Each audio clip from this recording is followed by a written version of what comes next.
Hey guys, today I have plenty of time for a video. I might do another one at the clinic, but I figured I'd do this while I was out. Just finished eating some tapas here in Lexington, a place called Babalu, I believe. Apparently inspired by Ricky from I Love Lucy. Let me slow down, let that loud truck go.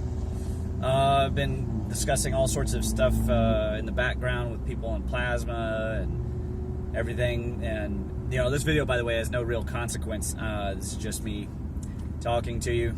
I've been watching, and I would definitely recommend people check out the Vaga Brothers series on Basque country. It is so being of Basque descent, but obviously our family being here for so many hundreds of years that I don't really feel connected directly. I've been just lapping up their culture. Everything about the Basque country feels right. In fact, I have a personal hypothesis. I think that other people have looked into this, that because Euskara is such a unique language and genetically our people are so different, that we might actually be descended from Atlanteans. At any rate, the food is amazing. That's why I wanted tapas. This place was Cuban inspired, but it still closer to what I wanted.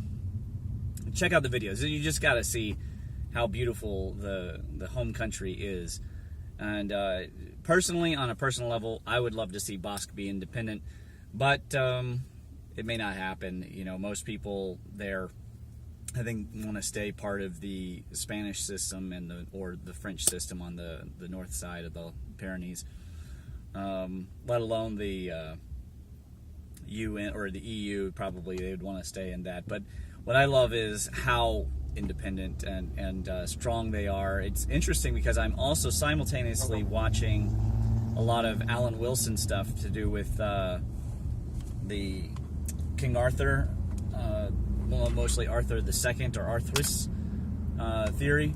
And I think that my wife might be of Welsh descent because of some of her proclivities. But it's interesting because both cultures have retained their ability to speak their native languages despite lots of pressure to try and make them change. And I love that kind of thing because I'm so fiercely independent. And I just really like learning about both of these places. And although, for me, the culture, climate, and the mountains of Basque are way more where I want to be than Wales. Wales is beautiful, don't get me wrong, and the people are super interesting. The history is very rich. When you really get deep into, and you remember me talking about hidden, like that white people's history has been crushed. Look into these places, Wales, the Cymric people. Look into, of course, out in the Eastern Europe, the Sami people. There's a lot of Eastern European cultures that have been repressed, and look into the Basque people, because the Catholic Church and the system for the last 2,000 years has really suppressed. And it's not just the Catholic churches. It goes back to the Roman times and the way of suppressing other people's histories, even systemically, with things like limiting access to education and reading. Of course, it's very famous that in most of Europe you could not own a Bible in a native tongue, and most people could not even legally own a Latin Bible.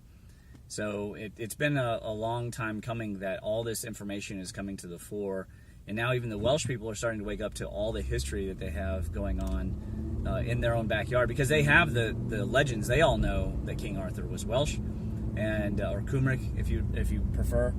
And now the fact that Alan Wilson and Baron Blackett and Adrian Gilbert and all these other historians have brought to the fore all that research that was just right there in the English people's history and in the Welsh people's history, and on stones and in biographies, and they've laid out how it works. It's just amazing, and I'm so inspired. I'm going to watch Excalibur, even though I know it's totally bunk. It's obviously not as bunk as that awful Guy Ritchie King Arthur movie. I enjoyed that movie. It's just, as far as King Arthur stories go, it was terrible. If you don't think of it as a King Arthur story, it wasn't so bad. It was a Guy Ritchie film, right? It's enjoyable as Guy Ritchie films go. But what a day. It's just absolutely beautiful out here in Lexington. Heaven's really come down to touch earth today. And I've been enjoying a lot of exchange, a lot of energy exchange with everyone.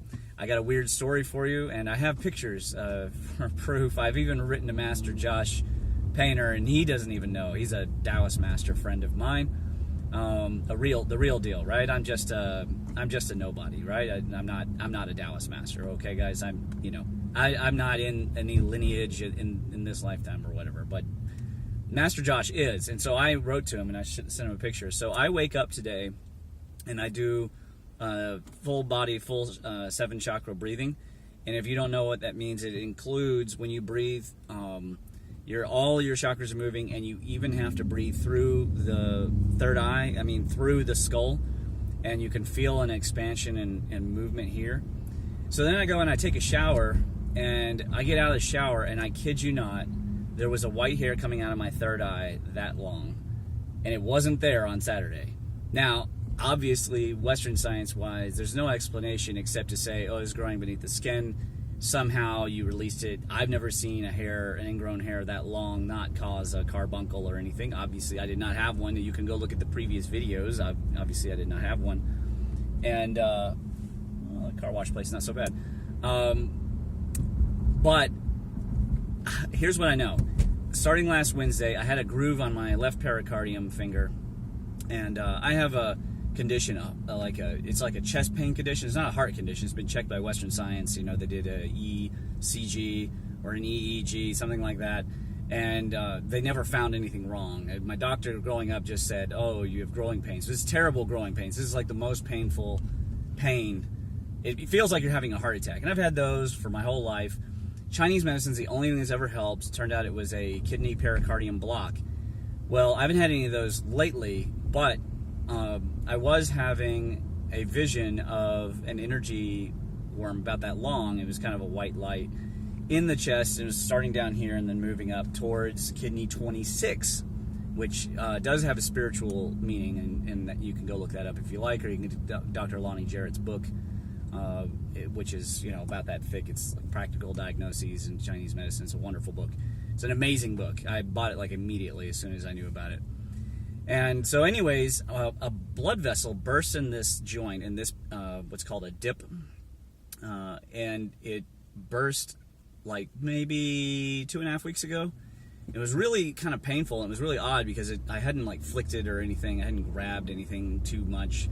And then last Wednesday night, I was treating my at-home patient, and I typically use a lot of divine penetrating light in that case. I didn't that night, but the energy wave is there, and because of the nature of his condition, when I shift into phase with him, it's very healthy for me. I get a lot of health benefit from treating my patients. And in this case, a groove appeared on my MIP, so it'd be the in-between one, on the pericardium channel, and it was about the same length as the energy worm. So I started thinking about it, and I just kind of sighed, and they were like, what's on? I was like, it's always something, So I got home, put some jow on it. Then I went and I meditated. It was either that night or the morning following. I really honestly don't remember. This would have been last week, Thursday.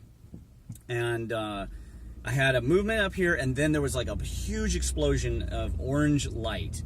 And it might be related to the energy I acquired at my sacred sanctuary a couple weeks previous or whatever.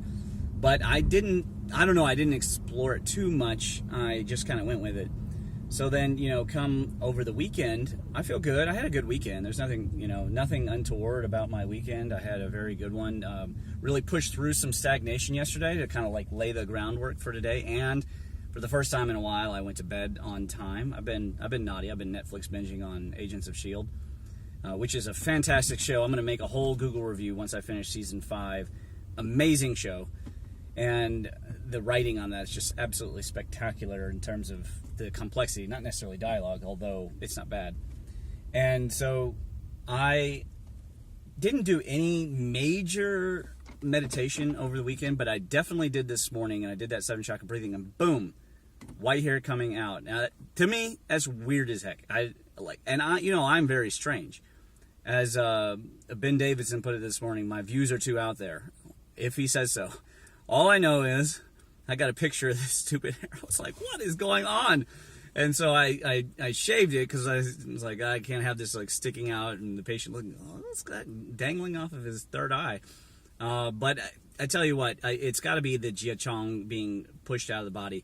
I have no other. That was my wife's intuition. That's my only explanation. If anybody has any other theories, feel free to let me know. I doubt I instantly had like one cell of wisdom or something, some kind of yogi. It could be related to why. So after I did that meditation on Thursday, of course, Friday, well, Thursday night I stayed up way late, and then Friday, the gates of hacking your reality were open, and I was able to make that video for you all. Then the gates closed, and I couldn't do the other thing. Unfortunately, it's just, it was all shut off. So perhaps all that was laying the groundwork for a shift today. So, I don't know. Let me know your thoughts below. I'm at the comic book place. I'm going to order some new Avengers or Marvel or whatever. Apparently, Marvel is stopping the SJW wave that they've been on, and I like to reward good behavior. So if they're going to restore Thor to his masculinity, then I am all for that, and I would love to, of course, support my favorite local shop. This is A Plus Comics. So when I go to Sean, who is my comic book friend, goes to a different one in town. I can't remember that. I don't know the name of it. It's a different one in town.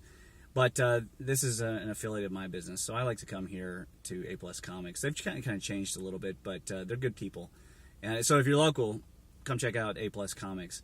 I hope you're having a blessed day, and that you're enjoying everything, all the fruits of your labors, and all the benefit that the sciences can confer, and that all the good things that could be coming from within you. And if you're not, message out to me. I have extra room today for a little bit of compassion. I can definitely supply. My schedule's a little lighter today, so I can definitely hear you out and supply any kind of nurturance, or if you just need someone to care about you, then I'm here for you. And I hope that you are doing well. Check out my new waterfall videos that I found. That Ruined Falls was unbelievable. Just the trash. It actually only scored a B minus, but the location was fantastic. I really enjoyed it, and I will go back and explore Ruined Falls in Kentucky at some point. It was pretty sweet. All right, I'll talk to you later.